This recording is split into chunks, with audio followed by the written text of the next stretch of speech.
Hello, everybody, and welcome to the next edition of the Employment Insights podcast.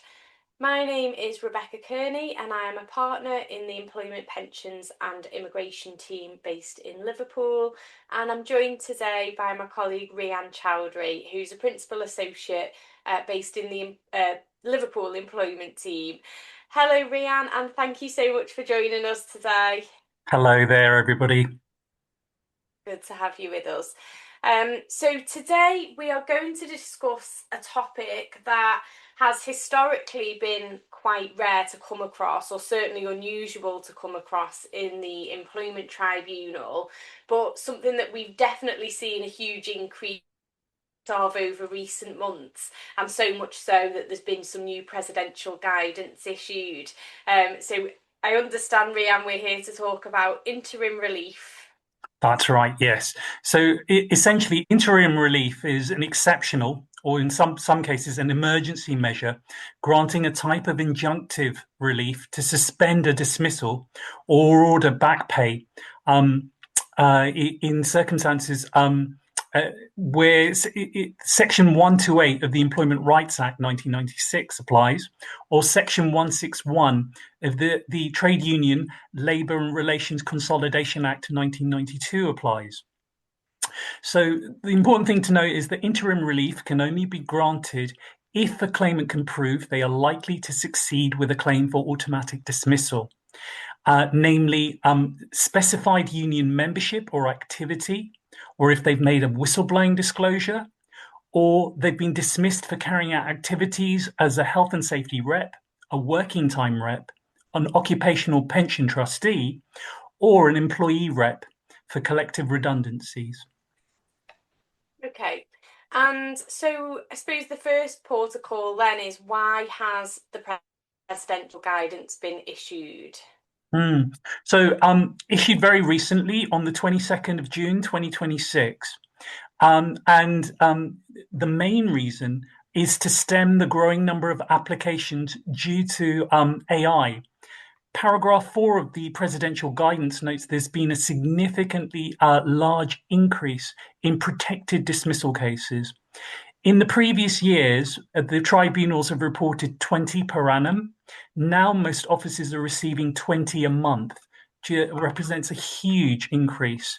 And these applications have been accompanied by a growth of the amount of paperwork attached to these applications.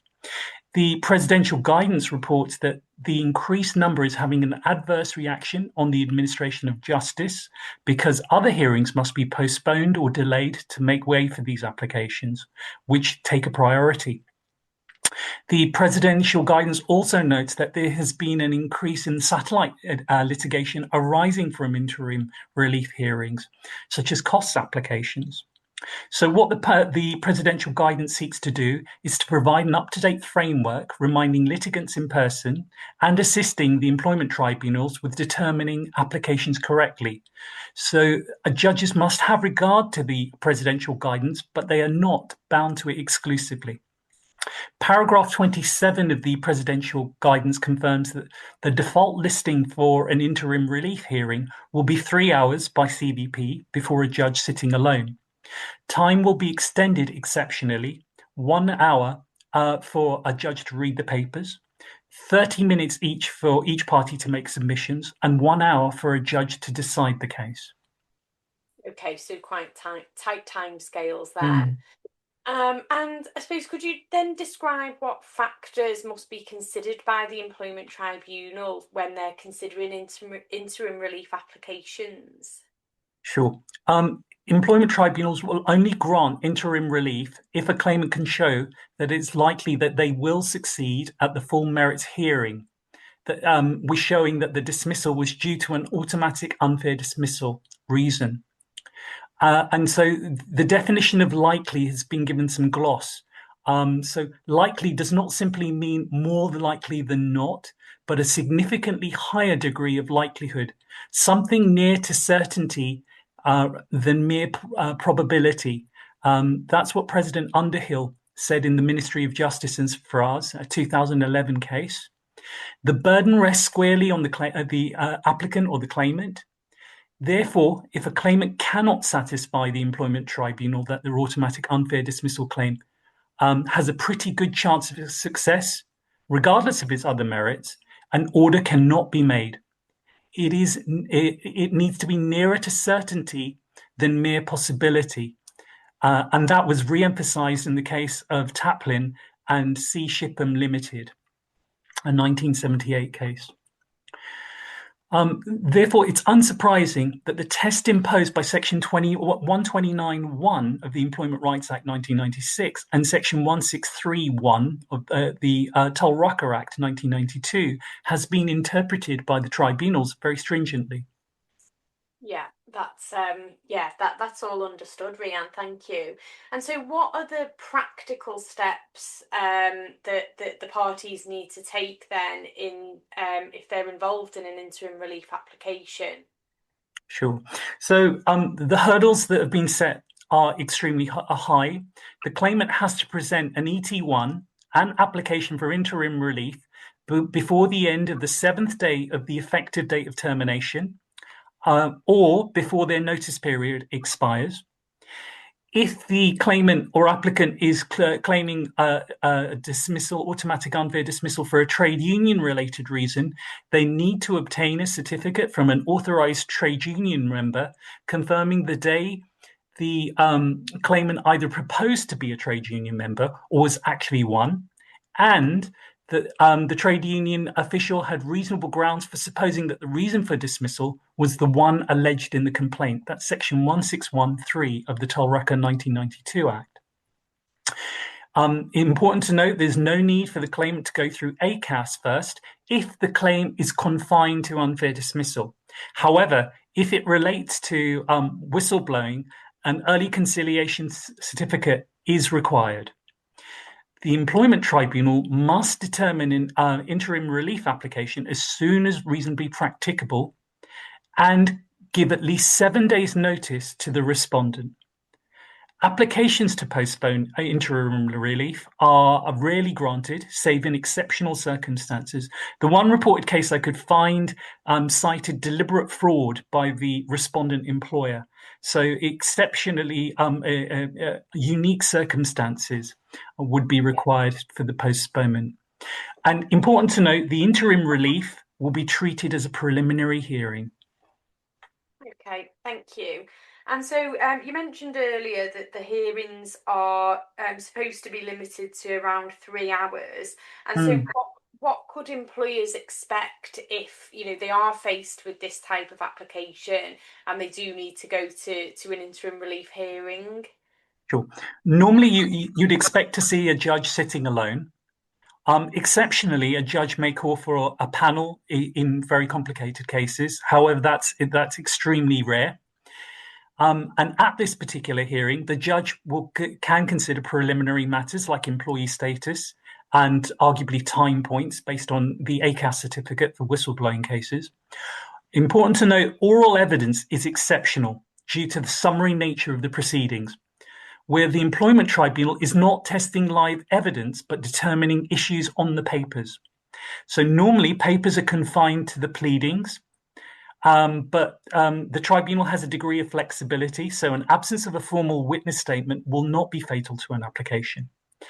On the other hand, if parties bring hundreds of documents to the tribunal for determination, the correct approach to be adopted by the judge will be to ask the parties to identify the relevant parts for the purposes of the interim relief application. Okay, great. Thank you, Reehan. And so what are the consequences then if interim relief is granted against the employer? So huge consequences potentially. The judge will ask if the employer is prepared to reinstate or re-engage the individual. If the employer refuses, then the employment tribunal will go on to consider whether or not to grant an order for continuation of contract. This is a rare concept, which means that the claimant would be entitled to receive their salary and contractual benefits up to the conclusion of the final hearing. Now, normally, final hearings are listed at least a couple of years after the ET1 has been issued. So that could have potentially penalizing consequences for the employer. And the other important thing to note is the employer will not be able to recover any payments made during this period. However, both the employer and the employee can ask for the continuation order to be revoked where there has been a change of circumstances. For example, where the claimant has been found new employment, and the change of circumstances is governed by the provision section 131 of the Employment Rights Act 1996. Okay, so high stake applications then, Mm. if wanted. Yeah, understood. Thank you, Reehan. And so I suppose just to summarise then, so what would you sort of categorise as the key points when dealing with interim relief? And is there anything practically that employers should be thinking about if they do receive an application for interim relief? Yeah, I would advise the starting point for preparation is the presidential guidance. It's a short document, but it summarizes the position, the law, and the expectations in a tidy document. Remember to cite the guidance explicitly if you are required to make submissions defending against the granting of an application for interim relief. If you believe that AI has been used by the claimant, highlight that to the judge, and specifically paragraph 29 of the presidential guidance, which I'll cite. Litigants who use AI to assist them have a responsibility to ensure that what is submitted is concise, relevant, and accurate. And stress to the judge that the threshold test is very high and that and it is based on a successful preliminary determination on the papers, which should only occur in the most rarest of cases, namely where it is blatantly clear and obvious that the dismissal has been caused due to a prohibited reason. Okay, brilliant. Thank you, Reehan. And yeah, I suppose just to draw that all together then, what should employers be doing as a first port of call if they do receive this type of application? Essentially, contact Waitmans, for instance. We've dealt with applications like this. We've got extensive practical experience in dealing with both whistleblowing and trade union dismissal cases. We're on standby. This is a very technical area of the law, and the consequences for an employer can be dire in the circumstances if the application is not dealt with in the correct manner. Yeah, okay. So time is of the essence and potentially high stake as well. Absolutely. Okay. Well, thank you so much again for that really helpful guidance and summary on interim relief. And for everybody listening, please do keep an ear out for other important employment law updates by subscribing to the podcast channel, Employment Law Insights.